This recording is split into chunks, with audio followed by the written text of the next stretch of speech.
नमस्कार बच्चों, स्वागत आप सबों को स्टडी टाइम यूट्यूब चैनल पर। बच्चों, इस वीडियो के माध्यम से कक्षा 6 क्लास का जो 5 चैप्टर है सजीवों एवं उनके परिवेश, इस अध्याय का जो सारांश है, या बोल सकते हैं इस अध्याय में जो कुछ इंपॉर्टेंट बातें या महत्वपूर्ण बातें बताई गई है, इस वीडियो के माध्यम से मैं आपको साझा करने वाला हूं। तो वीडियो को आप जो सो ध्यान से देखिएगा, और अगर नहीं समझ में आता है आपको, तब आप कमेंट कीजिएगा। और वीडियो को स्किप कर करके नहीं देखिएगा, और वीडियो को शुरू से लेकर लास्ट तक जरूर देखिएगा। तो चलिए देखते हैं। देखिए क्या कहा जाता है। सबसे पहले इस चैप्टर के हेडिंग को समझिएगा। कहा जाता है सजीव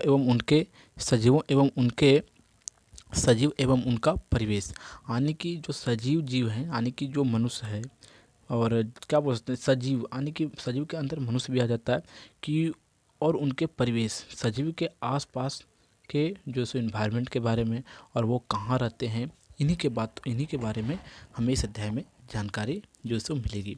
तो चलिए देखते हैं। कहा जाता है हमारे चारों ओर पाए जाने वाली विभिन्न वस्तुओं के विषय में सोचिए, उन्हें निर्जीव एवं सजीव समूह में बांटिए। आप क्यों कुर्सी, मेज, पत्थर को सजीव नहीं कर सकते हैं? हमें कैसे पता चलता है कि कोई वस्तु सजीव है? आइए इसके लिए सजीवों के एक लक्षण पर विचार करते हैं। देखिए, हम सजीव और निर्जीव वस्तु को खुद जो है सो अपने आप पहचान लेते हैं। देखिए, सजीव और निर्जीव क्या होता है, सबसे पहले हमारी बातों को समझिएगा। देखिए, सजीव वस्तु वे वस्तुएं जो गति करते हैं, जो भोजन करते हैं। आपको मैं समझाने के लिए बोल रहा हूँ, इसका डेफिनेशन कुछ और है, लेकिन जो मेन बात जो है सो, जो मतलब घरेलू भाषा होता है, इस भाषा में जो मैं आपको बता रहा हूँ, जो वस्तुएं क्या बोल सकते हैं, जो वस्तुएं क्या बोल सकते हैं, वे वस्तुएं जो वे जीव जो ऑक्सीजन लेते हैं, जो भोजन ग्रहण करते हैं, जो परिवहन करते हैं, जो चल फिर सकते हैं, वो सजीव कहलाते हैं। और वे वस्तुएं जो चल फिर नहीं सकते हैं, भोजन नहीं करते हैं, श्वसन नहीं करते हैं, उसे निर्जीव वस्तु कहते हैं। देखिए, सजीव के अंदर आ गया मनुष्य, और मतलब कि प्राणी में जो भी आता है वो सभी आ जाएगा। जैसे गाय, बिल्ली, कुत्ता, भैंस, ये सब जो सो सजीव के अंदर आ गया। और निर्जीव के अंदर क्या आ गया, जैसे कि पत्थर, लकड़ी, कुर्सी, ये सब जो है सो निर्जीव के अंदर है। तो यही अंतर के बारे में आप समझिएगा, ठीक है। कहा जाता है आइए इसके लिए सजीवों के लक्षण के पर विचार करें। देखिए, कहा जाता है सभी सजीव वस्तु के कुछ विशिष्ट लक्षण होते हैं, जैसे श्वसन, उत्सर्जन, उत्पादन आदि अनुक्रियाएं, प्रजनन, गति एवं वृद्धि। क्या आप ऐसी कुछ निर्जीव वस्तु को जानते हैं जिसमें इन लक्षण में से कुछ लक्षण दिखाई देता है? देखिए, सजीव में क्या लक्षण आपको मिला कि वह जो श्वसन करते हैं, उत्सर्जन करते हैं, परिवहन करते हैं। लेकिन जो निर्जीव वस्तु है, ये सब काम नहीं करते हैं, ठीक है, क्योंकि उसमें जान है ही नहीं, ठीक है। फिर आगे कहा जाता है कार, जैसे कि कार हो गया, साइकिल हो गया, घड़ी हो गया, नदी हो गया, ये सब में जो है सो गति यानी कि श्वसन उत्सर्जन नहीं करते, और ये सब निर्जीव वस्तुएं हैं। कहा जाता है आकाश में चंद्रमा गति करती है। क्या इन वस्तुओं को सजीव कहा जा सकता है? क्या इनमें सजीव के सभी लक्षण पाए जाते हैं? सजीव के लक्षण सब पाए जाते हैं। जैसे आकाश में चंद्रमा गति करता है, तो क्या ये सजीव हैं, और ये सजीव के सभी लक्षण पाए जाते हैं? नहीं। सजीव किसको बोल सकते हैं? जिसमें सभी लक्षण सजीव के पाए जाते हैं, उसे सजीव वस्तु कह देंगे। और निर्जीव वस्तु उसे कहेंगे जिसमें निर्जीव के सभी गुण पाए जाते हैं। कहा जाता है आगे, कहा जाता है सजीव में गति। क्या सभी सजीव गति करते हैं? जितने भी सजीव पदार्थ हैं या सजीव जीव हैं, वो सभी गति करते हैं, समझिएगा। जंतुओं में गति के विभिन्न तरीकों को आप जानते हैं। एक स्थान से दूसरे स्थान तक जाने तथा उसके शरीर में अन्य प्रकार की गति दिखाई देती है। जैसे चित्र में आप चीता की गति को देख सकते हैं कि चीता की गति क्या है। फिर आगे कहा जाता है क्या पौधे भी गति करते हैं? वे सामान्यतः भूमि में जकड़े रहते हैं, अतः वे एक स्थान से दूसरे स्थान नहीं जाते हैं। कौन? पेड़ पौधे। लेकिन तब तो पर भी जो सुबह सजीव कहलाते हैं, लेकिन उनका गति करने का कुछ अलग तरीका है, ठीक है, आप समझिएगा। कहा जाता है लजमंती के पौधे की गति, लेकिन कहा जाता है परंतु विभिन्न पदार्थ विभिन्न पदार्थ अथवा खनिज संश्लेषित खाद्य पदार्थ और खाद्य पदार्थ पौधे के एक भाग से दूसरे भाग में संवहित होते हैं। क्या आपने पौधे में अन्य प्रकार की गति देखी है? लजमंती के पौधे को छूने पर इसका मुरझा जाना भी गति होता है। और लजमंती का जो पौधा होता है, अगर आप उसे छूते तो क्या होता है, वह मुरझा जाता है, लजमंती का पौधा। ठीक है। कहा जाता है क्या आपने कुछ निर्जीव वस्तु को भी गति करते देखा है? बस, कार आदि इसके उदाहरण है। क्या इनकी गति सजीव की गति के भिन्न है? देखिए, जो निर्जीव वस्तुएं बस है, कार है, साइकिल है, मोटरसाइकिल है, इसे भी आप गति करते देखा है, लेकिन इनके गति करने का कुछ जो विधि है वह अलग है और सजीव का कुछ अलग है। तो गति करते तो थोड़े बोल सकते हैं कि बस में जो है सो जान है या बस सजीव वस्तु है। ठीक है। अब आगे देखते हैं सजीवों में प्रजनन। देखिए, आगे बढ़ने से आपसे एक रिक्वेस्ट है कि जब ये वीडियो समाप्त हो जाता है तो वीडियो के डिस्क्रिप्शन में जो है सो इसका प्रश्न उत्तर का लिंक दिया हुआ है, आप प्रश्न उत्तर एक बार जरूर देख लीजिएगा। ठीक है, यही आपसे इम्पोर्टेंट रिक्वेस्ट था। ठीक है, अब आगे देखते हैं। कहा जाता है सजीवों में प्रजनन। कहा जाता है आप जानते हैं कि मृत्यु सजीवों के लिए एक सामान्य लक्षण है, कि जो सजीव जीव हैं उनके लिए मृत्यु सामान्य लक्षण है। चूँकि जीव की मृत्यु होती है, इसलिए प्रजनन द्वारा संतान उत्पत्ति संतान उत्पत्ति कर इसकी प्रजाति अस्तित्व में रहती हैं। पक्षी अपने घोंसले में अंडे देती है, मुर्गी भी अंडे देती है, जिनसे फूटने से छोटे छोटे बच्चे बाहर निकलते हैं। और सजीव का एक इम्पोर्टेंट लक्षण यह है कि वह जो सो इनका मृत्यु जो सो अनिवार्य होता है, और मृत्यु अनिवार्य होता है इसीलिए जो सो इनका प्रजाति छूट जाए, पृथ्वी पर पूरा तरह से अस्तित्व ना खत्म हो, इसके कारण से वह जनन का कार्य करते हैं। ठीक है, जैसे कि मुर्गी अंडा देती है और अंडे से जो सो फिर चूजे निकलते हैं। कहा जाता है सभी जंतुओं तथा पौधों में अपने समान जीव को उत्पन्न करने की क्षमता होती है।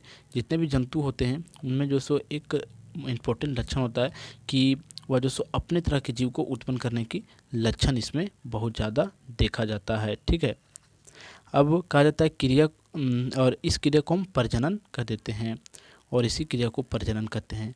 फिर कहा जाता है सजीवों में जनन के बारे में आप ऊपर की कक्षाओं में अधिक जानकारी प्राप्त करेंगे। क्या सभी सजीव अंडे देते हैं? कुछ जीव बच्चे देने वाले भी होते हैं। आइए एक क्रियाकलाप के द्वारा समझते हैं कि जितने भी पृथ्वी पर जीव हैं, जो सजीव प्राणी हैं, वह क्या अंडे देते हैं या कुछ बच्चे देते हैं? तो समझिएगा आगे कि कौन सजीव जो सो अंडे देते हैं और कौन जो सो क्या बोल सकते हैं डायरेक्ट बच्चे पैदा करते हैं। तो क्रियाकलाप देखते हैं। पहला क्रियाकलाप देखिए, पहला क्रियाकलाप देखने से आपसे एक रिक्वेस्ट है कि जो आपका प्लेलिस्ट है, प्लेलिस्ट का वीडियो एक बार ज़रूर देखिएगा।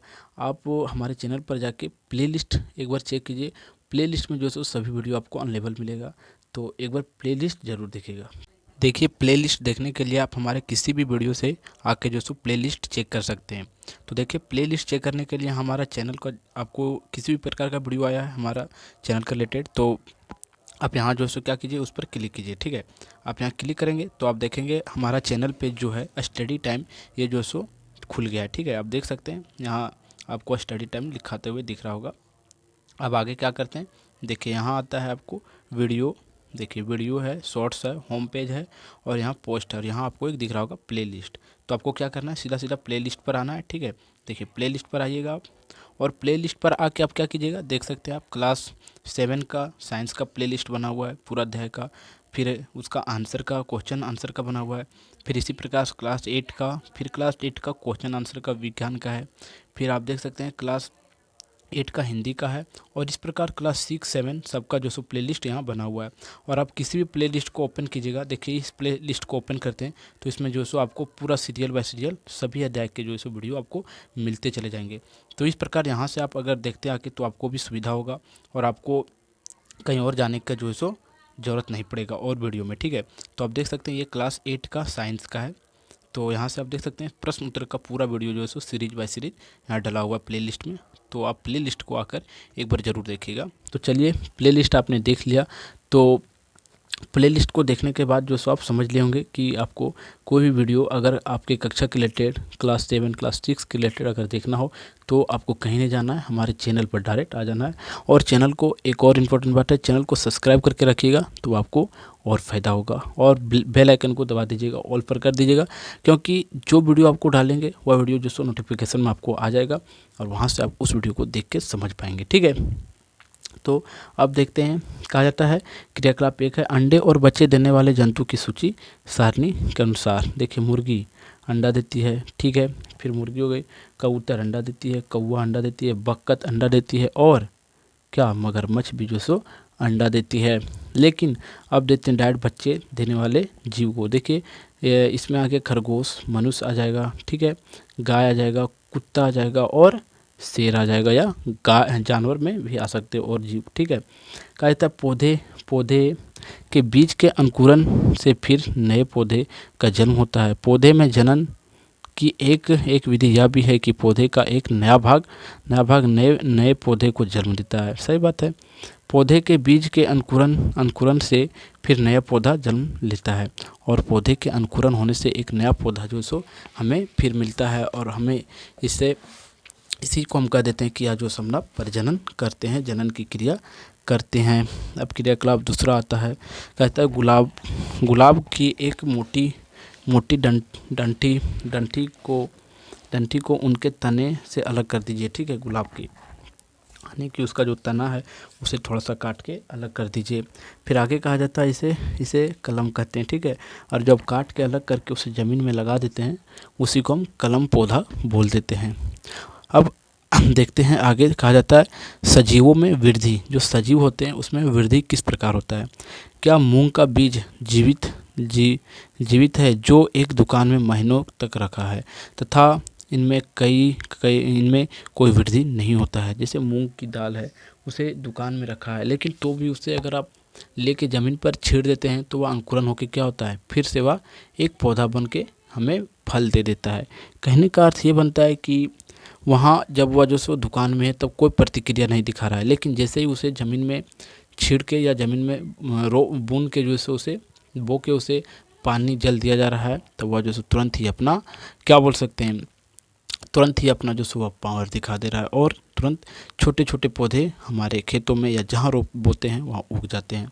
कहा जाता है जब हम इन बीजों को मिट्टी में बोकर जल से सींचते हैं तो यह पौधा बन जाता है। क्या महीनों तक दुकान में रखे बीज का भोजन की आवश्यकता थी? क्या आखिर वो सजीव पदार्थ है, तो आप बता सकते हैं कि महीनों तक या कई दिनों तक जो सो दुकान में रखी हुई जो बीज थी उसे क्या भोजन वहाँ दिया जा रहा था? नहीं।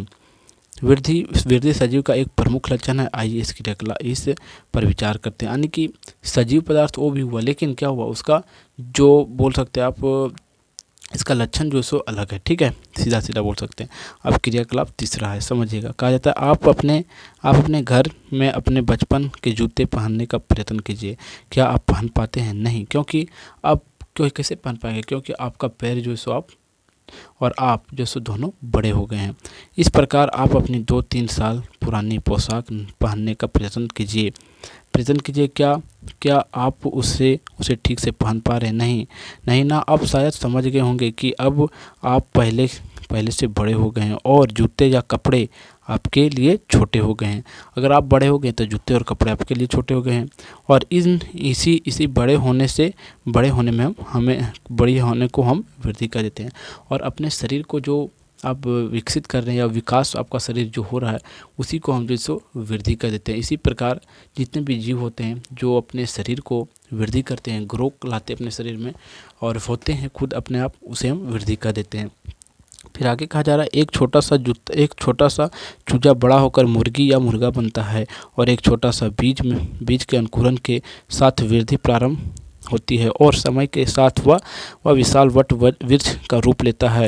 यह वृद्धि आंतरिक होता है, और इस प्रकार मेढक लारों से वृद्धि के पश्चात वयस्क होकर बड़ा मेढक बन जाता है। यानी कि जो मेढक अंडा होता है वह जो इससे बड़ा होकर टेडपोल बनता है, और टेडपोल से सीधा बड़ा मेढक बन जाता है। यानी कि जितने भी जो सजीव पदार्थ हैं उनका प्रक्रिया जो सो पहले छोटे से फिर बड़े होने की ओर होती है। ठीक है, इस प्रकार से होती है। कहा जाता है, समझिएगा, पेड़ पेड़ पौधे में वृद्धि जीवन जीवन जीवन पर्यटन होती है, जबकि जंतुओं में वृद्धि एक निश्चित आयु तक होती है। सही बात है, जंतुओं में एक निश्चित आयु तक ही होती है, लेकिन पेड़ पौधे में बहुत समय तक होती है। प्रत्येक सजीव का एक निश्चित निश्चित जीवन काल होता है और निर्जीव में कोई सजीव के गुण का नहीं हो सकता है। जितने भी सजीव जो सजीव पदार्थ होते हैं या सजीव जीव होते हैं, उसमें जो सो एक निश्चित समय होता है कि हाँ ये 10 साल 12 साल 20 साल 100 साल के बाद यह खत्म हो जाएगा। जैसे मनुष्य का ही आयु 100 साल के बाद वह ज़्यादा दिन तक जीवित नहीं रह सकता, लेकिन रहता भी है तो वह एक निश्चित समय तक ही रह पाता है। इसी प्रकार पेड़ पौधे भी, जिनका एक निश्चित समय कि इतना ही समय तक वह चलेंगे। तो सजीव में क्या होता है, एक निश्चित टाइम होता है, लेकिन निर्जीव में निश्चित टाइम नहीं होता है ख़त्म होने का। जैसे कि समझिएगा, जैसे कि एक पत्थर आप देखते हैं, ठीक है, तो पत्थर जो सो आपके 10 पीढ़ी भी अगर देख सकता है, क्योंकि वह पत्थर निर्जीव है, वह पत्थर को कुछ नहीं होगा, ठीक है। हाँ, ये अलग बात है कि उसे अगर तोड़ दिया जाए तो वो ख़त्म होता जाएगा, लेकिन अगर आपका जो सो पीढ़ी 5 पीढ़ी 6 पीढ़ी भी उसे जो सो आने वाले पीढ़ी देख सकता है, लेकिन क्या आपको देख सकता है? और जो आप घर के सामने एक पेड़ लगाए थे, जो आप ज़िंदगी भर देख पाएँ, लेकिन आपके बाल बच्चे या आपके जो भविष्य के आने वाले और उसके बाल बच्चे क्या देख पाएंगे? नहीं। तो इस प्रकार से हम सबका एक और सजीव पदार्थ का एक निश्चित टाइम होता है मृत्यु का, ठीक है, लेकिन निर्जीव का कोई निश्चित टाइम नहीं होता है। ये हम आपको समझाने का प्रयास कर रहे हैं। फिर आगे कहा जाता है सजीवों में श्वसन। कहा जाता है गेहूँ की बोरी में अपना हाथ डालिए, क्या आपको गर्मी का अनुभव होता है? हाँ, गेहूं के बोरी में जो सो अगर आप हाथ डालेंगे तो आपको गर्मी के अनुभव होता है। कहता है गेहूं की बोरी में उत्पन्न उष्मा बीजों के श्वसन के कारण होती है, और गेहूं की बोरी जो है सो वहाँ से श्वसन लेती है। आगे फिर कहा जाता है हमने देखा कि बीज में श्वसन की क्रिया उस समय भी चलती रहती है, जबकि अन्य जैव प्रक्रम उनमें उतने सक्रिय नहीं होते हैं, लेकिन गेहूं जो होता है वह जो सो श्वसन तो पर भी लेते होता है, जब वह पौधे से अलग हो जाता है तो पर भी, सिर्फ बीज के रूप में। कहा जाता है आगे सजीव वायुमंडल से ऑक्सीजन लेते हैं और कार्बन डाइऑक्साइड छोड़ देते हैं। जो सजीव होते हैं वह वायुमंडल से ऑक्सीजन ग्रहण करते हैं और कार्बन डाइऑक्साइड को निर्मुक्त कर देते हैं, और पेड़ पौधे क्या करते हैं कि उसी कार्बन डाइऑक्साइड को ले लेते हैं और ऑक्सीजन को छोड़ते हैं। कहा जाता है जिसे श्वसन कहा जाता है, और इसे हम लोग श्वसन कह देते हैं। अब आगे देखिए, कहा जाता है यह सभी सजीव की विशेषता है कि ग्रहण किए हुए भोजन से श्वसन की प्रक्रिया द्वारा ही हमारे शरीर को ऊर्जा मिलती है। फिर आगे कहा जाता है जीव जंतु अपनी नाक द्वारा श्वसन क्रिया करते हैं तथा पेड़ पौधे मुख्यतः अपनी पत्तियों के द्वारा, और पेड़ों में इनकी जड़ व तनों द्वारा श्वसन होता है। पेड़ पौधे जो होते हैं वो पत्तों के द्वारा श्वसन करते हैं, लेकिन जो मनुष्य है और अन्य प्राणी है वो अपने नाकों के द्वारा जो सो श्वसन की क्रिया करती है।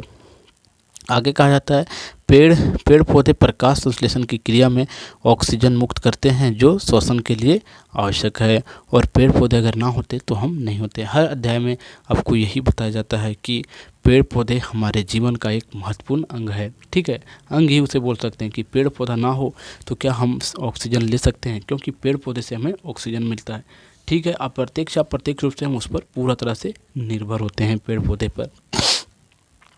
आप देख सकते हैं कि यहाँ पेड़ पौधा हम लोग को ऑक्सीजन देता है और हम लोग उसे कार्बन डाइऑक्साइड देते हैं, ठीक है। अब आगे कहा जाता है सजीवों में पोषण, की सजीव जो होते हैं उसमें पोषण अब कैसे होता है ये समझिएगा।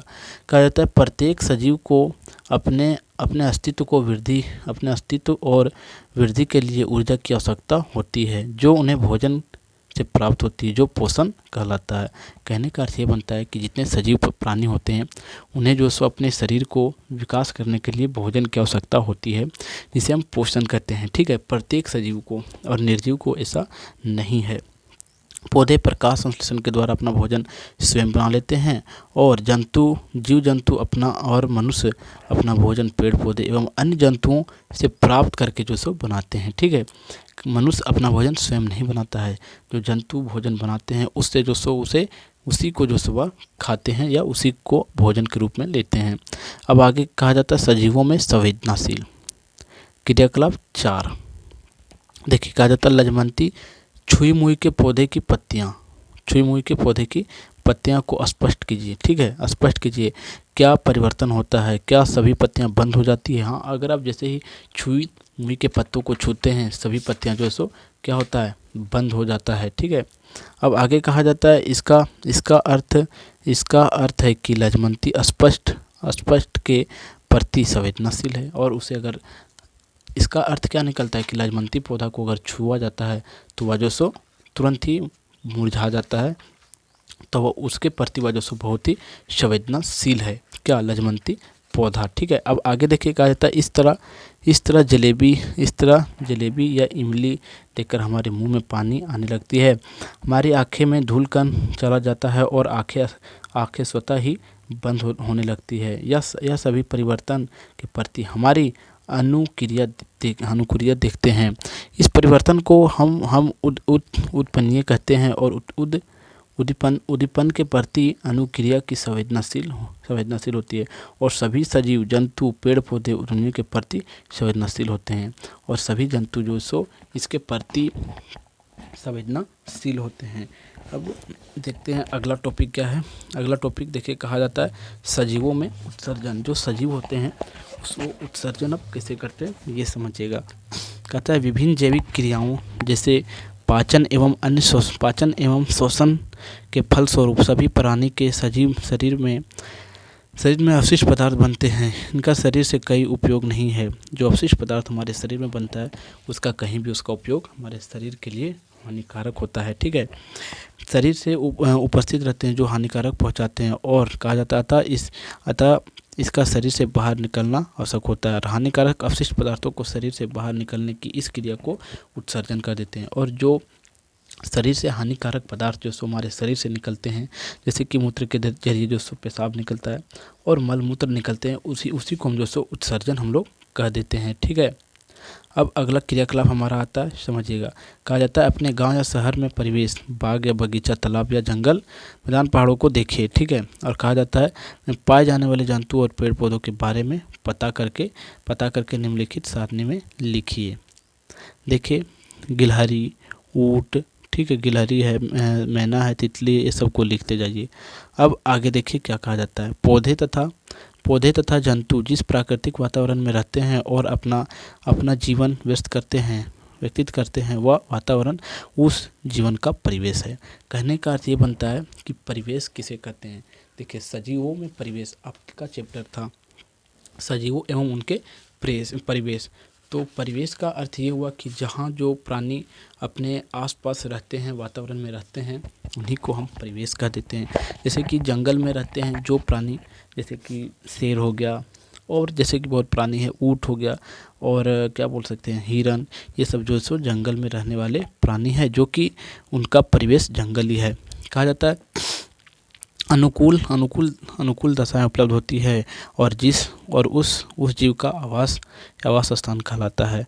आवास परिवेश का एक भाग होता है। जैसे हाथी स्थल या जमीन पर रहने वाला प्राणी है जो जंगल में रहकर इस प्रकार केचुआ भी स्थलीय प्राणी है, लेकिन यह गीली मिट्टी के सुरंग बनाकर रहता है। कितना अंतर है, बहुत अंतर है। ठीक है, कहा जाता है हमारे घर के आसपास मनुष्य हमारे घरों के आसपास मनुष्य रहते हैं। साथ ही कई जानवर, पक्षी और मकोड़े, फूल पौधे, घास फूस आदि के परिवेश रहते हैं। इस प्रकार एक साथ व्यवस्थित स्थान आवास कहलाते हैं और इस प्रकार से एक साथ रहने वाले को आवासीय स्थान कहते हैं। जैसे कहा जाता है जीव संयुक्त रूप से रहते हैं जो प्रत्यक्ष या अप्रत्यक्ष रूप से एक दूसरे की मदद करते हैं। सही बात है, जैसे कि मनुष्य है तो मनुष्य जानवरों का हेल्प करते हैं और जानवर हम लोग का हेल्प करता है। जैसे गाय है, गाय से हमें क्या मिलता है, दूध मिलता है, और गाय को हम लोग रखते हैं तो उन्हें भी हम हेल्प होता है। ठीक है, ऐसा बात नहीं है, प्रत्यक्ष अप्रत्यक्ष रूप से दोनों को जो सो फायदा होता है, मदद होता है।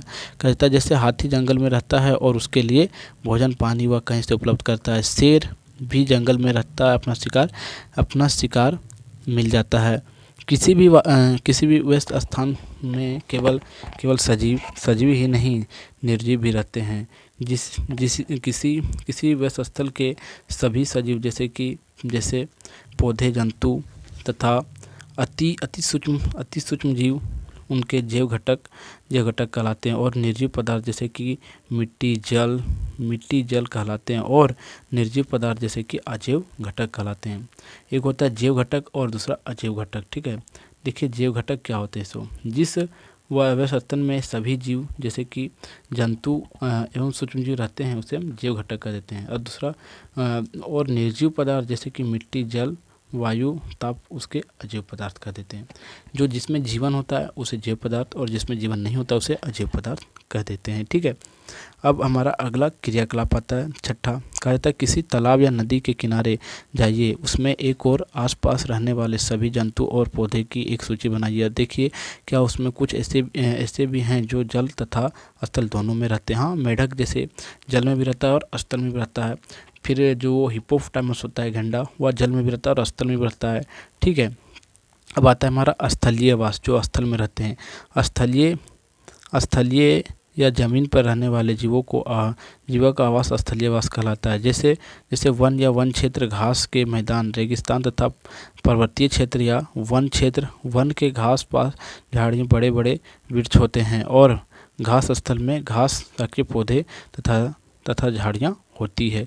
कहाँ? स्थलीय क्षेत्र में। ठीक है। और आप स्थलीय क्षेत्र में देख सकते हैं एक स्थलीय आवास है। ठीक है। जहाँ कि हाथी आपको जंगल में नज़र आता होगा। ठीक है। अब आगे देखते हैं मरुस्थल में एक आवास है। और मरुस्थल में फैले बालू के कारण घास पात और पेड़ पौधे बहुत कम उगते हैं।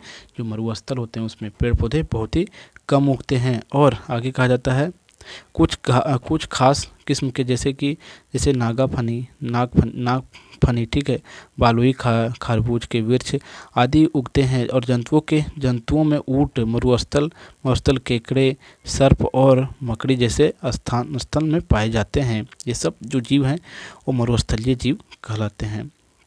और मरुस्थलीय जीव में उगने वाला जो ये कैक्टस है वो मरुस्थल में उगता है। और पर्वतीय क्षेत्र में सघन वन होते हैं एवं ऊंचाई पर हिमपात भी होता है। और इन क्षेत्रों में पौधे व जंतुओं की अनेक प्रजाति पाई जाती है। अब अगला हमारा जलीय वास। जलीय वास दो तरह के होते हैं। एक निर्जलीय या मीठे जल वाले जैसे कि नदी या तालाब, ये मीठा जल होता है। और दूसरा जो समुद्र में होता है। ठीक है। और दूसरा है अमृतजलीय। ठीक है। उसमें जो सो लवणीय, जो समुद्र में लवणीय जल होता है वह जल में कई प्रजाति मछली, केकड़ा, डॉल्फिन, ऑक्टोपस, ये सभी जो सो वनस्पति पाए जाते हैं। ये जो सो मछली आप देख सकते हैं यहाँ किस प्रकार से है। और ये जलीय पौधे हैं जो जल में पौधे उगते हैं। अब आवासीय वायस अब आगे है वायवीय आवास। देखिए वायवीय आवास में क्या है। कहा जाता है ये आवास सामान्यतः वायवीय जंतु एवं वैसे जंतु के लिए जाना जाते हैं जो पेड़ में रहते हैं। यानी कि जो पेड़ में रहते हैं उसे वायवीय आवास कहते हैं। वह वायवीय आवास उनके लिए कहा जाता है। ये मिथ्या नामक क्योंकि कोई भी जंतु यहाँ तक कि पक्षी भी हवा में कभी नहीं रहता है। जब वे उड़ना बंद कर देते हैं तो वह स्थल पर आना ही पड़ता है। अर्थात कोई भी जंतु जो सो पेड़ पर नहीं होता और वे उड़ते समय सो नहीं पाते हैं, इसीलिए वह जो सो वायवीय आवास के अंदर आते हैं। जैसे कि आपको वायवीय आवास की जो सो पक्षी चील दिखाई दे रहा है। कहा जाता है कभी आपने सोचा है कि मेढक क्यों नहीं उड़ता और तितली क्यों नहीं उड़ता और तितली क्यों नहीं तैरता, हाथी पानी में क्यों नहीं रहता और ऊँट जंगल में। वास्तव में प्रत्येक प्रजाति के जंतु तथा पौधे को शारीरिक बनावट तथा स्वभाव अलग अलग होती है और जो उन्हें उनके वास स्थान में रहने में सहायता करता है। कहने का अर्थ ये बनता है कि हाथी जो सो पानी में नहीं रहता और तितली उड़ता नहीं है और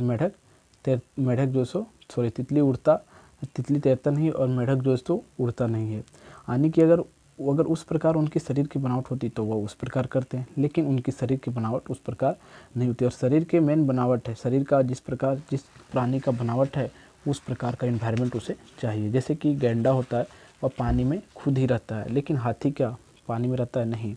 और मेढक पानी में रहता है और तितली उड़ती है क्योंकि उसे उस प्रकार का बनाया गया है। ठीक है। अब आगे देखते हैं।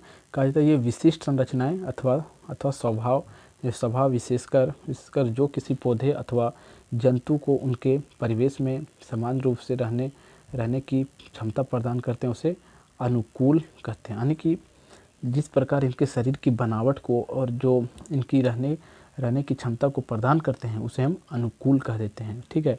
और वह स्थलीय वायवीय वायसीय मरुस्थल पर्वतीय तथा जलीय सभी जीवों में हो सकते हैं, और यह सभी प्रकार के जीव में हो सकते हैं। ठीक है, अब आगे देखते हैं। कहता आइए हम कुछ अनुकूलों का अध्ययन करें। वन तथा घास स्थल के जंतु में अनुकूल, जैसे कि शेर।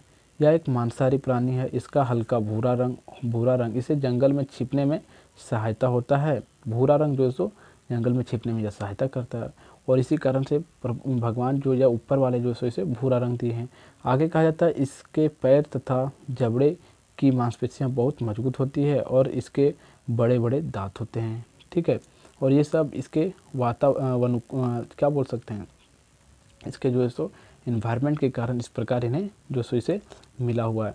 फिर आगे देखिए, कहा जाता है अपने पंजे के लंबे नाखूनों को दौड़ते समय अपनी उंगली के अंदर जो सो खींच लेते हैं ताकि वे टूट ना जाए। क्या जो पंजा होते वो, क्या मनुष्य का जो पंजा इस प्रकार से कार्य करता है? नहीं, तो सबका कुछ ना कुछ अलग अलग बनावट है। जैसे कि मनुष्य है तो उतना तेज नहीं दौड़ सकता जितना तेज एक शेर दौड़ता है, तो उसे दौड़ने के लिए फास्ट बनाया गया है। तो जिस प्रकार प्रकृति ने जिस प्रकार जिसको बनाया है उसका इन्वायरमेंट भी उस प्रकार है, और उसे रहने के आवास भी उसी प्रकार चाहिए।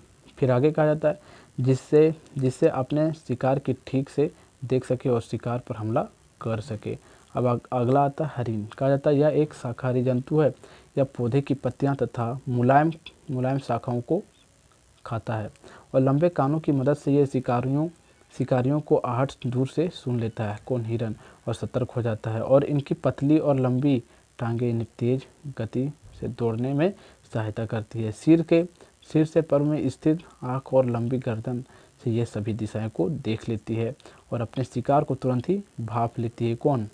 हिरन। ठीक है, अब अगला है मरुस्थलीय अनुकूल। मरुस्थल या रेगिस्तान में पानी की अत्यंत कमी होती है और दिन बहुत गर्म और रात बहुत ठंडी होती है। दिन पूरा गर्मी का बीतता है और रात पूरा ठंडी की बीतता है, सोच सकते हैं। फिर आगे कहा जाता है यह एक निवासों में इन परिस्थितियों के निपटारे के लिए अनुकूल होते हैं। जैसे रेगिस्तान, सांप, चूहे एवं केकड़े गर्मी से बचने के लिए दिन के समय बालू में बनाए गए बिल में जो छुपके रहते हैं, और रात को अपने भोजन के तलाश करके इसके पैर छोटे छोटे होते हैं जिनसे आसानी से बिल में घुस सके।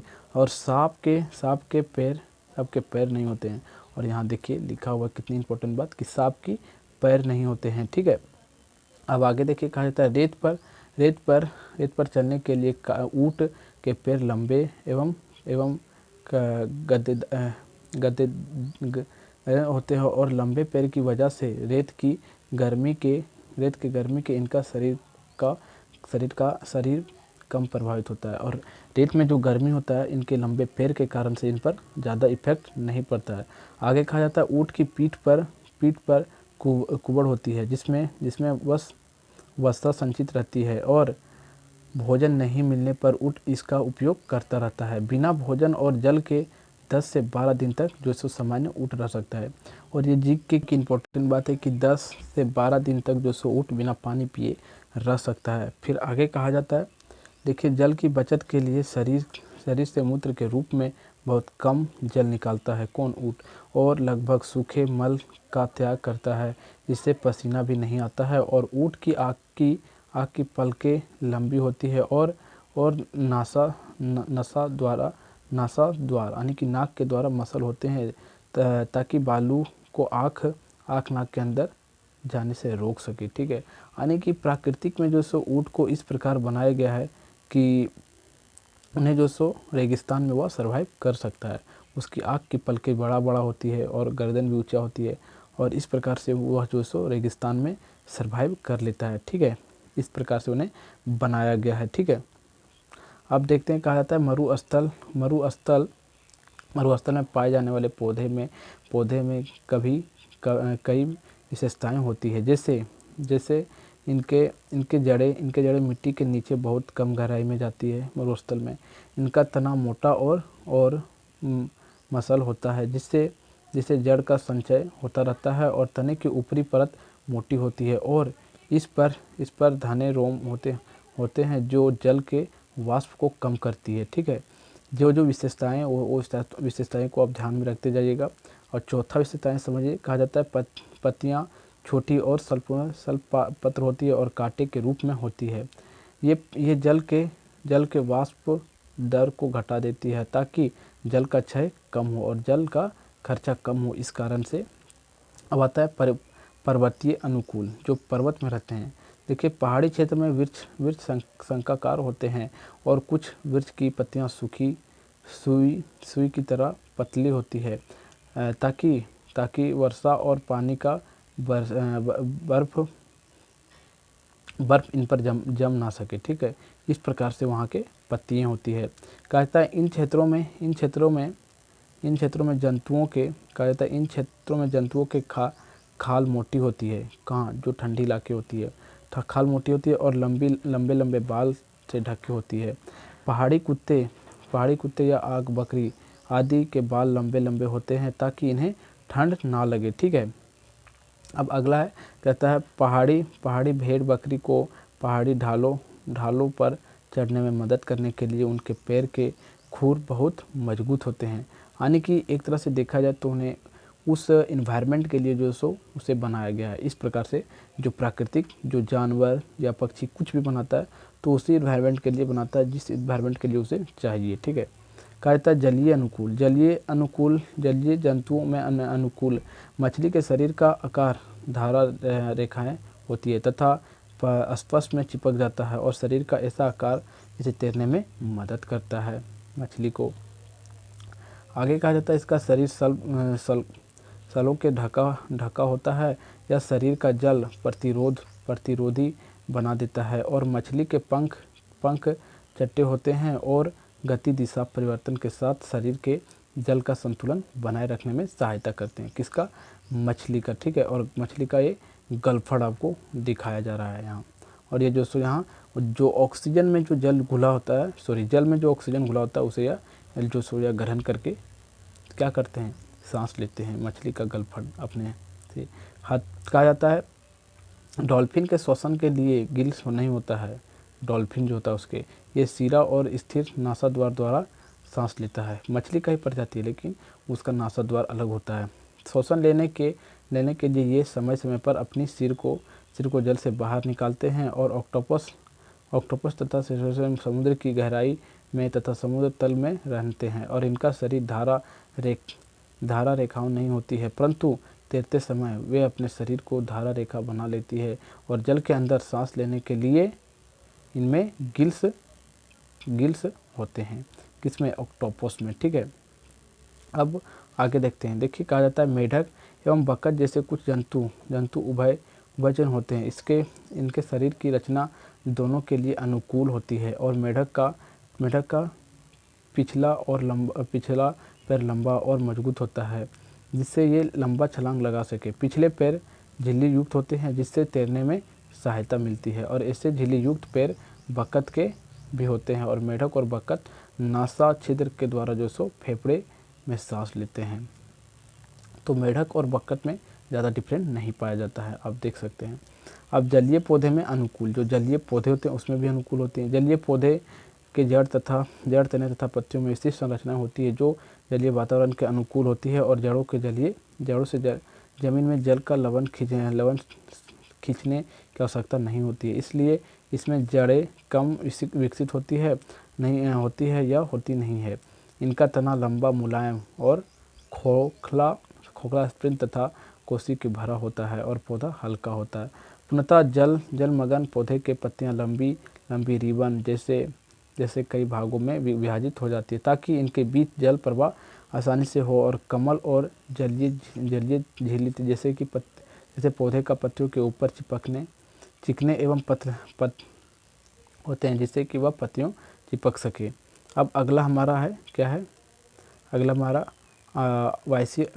वायवीय अनुकूल। पक्षी अपने पंखों की सहायता से हवा में उड़ते हैं तथा छोटे पैर की मदद से सतह पर उड़ चलते हैं। पक्षी की हड्डी मजबूत तथा खोखली होती है जिससे के कारण ये हल्के होते हैं। आगे वाले पैर की पंख के रूपी परिवर्तन होती जाती है और पक्षी के पेशियाँ अत्यधिक विकसित हो जाती है और मजबूत होती है ताकि उड़ते समय पंख को सहारा और गति दे सके। पिछले पैर की हड्डी चलने तथा पैर के डाल पकड़ने के लिए रूपांतरित होती है और पक्षी को अधिक ऑक्सीजन की जरूरत होती है। इस अवस्था को पूरी करने के लिए शरीर में आवश्यक पूर्ति के लिए शरीर के वायु कोष और वायु थैली होती है, जो वायु कोष अतिरिक्त फेफड़े की तरह कार्य करता है।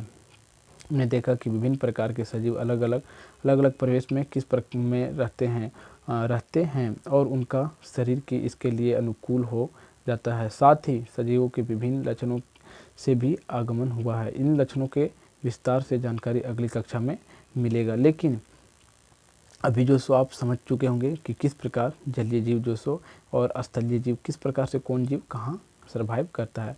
और इस प्रकार यह अध्याय जो सो समाप्त होता है। अगर आपको वीडियो अच्छा लगा हो तो आप वीडियो को लाइक करिएगा और हमारे चैनल पर नए हो तो चैनल को सब्सक्राइब करके जरूर जाइएगा। तो आप अपने स्कूल का ग्रुप या किसी भी ग्रुप में अपने दोस्तों तक यह वीडियो को ज़रूर शेयर कीजिएगा, क्योंकि इस वीडियो में आपको मैं बहुत जो सो मेहनत करके आपको बताया है। ठीक है, तो फिर आपको मिलते हैं एक नए वीडियो में, तब तक के लिए जय हिंद।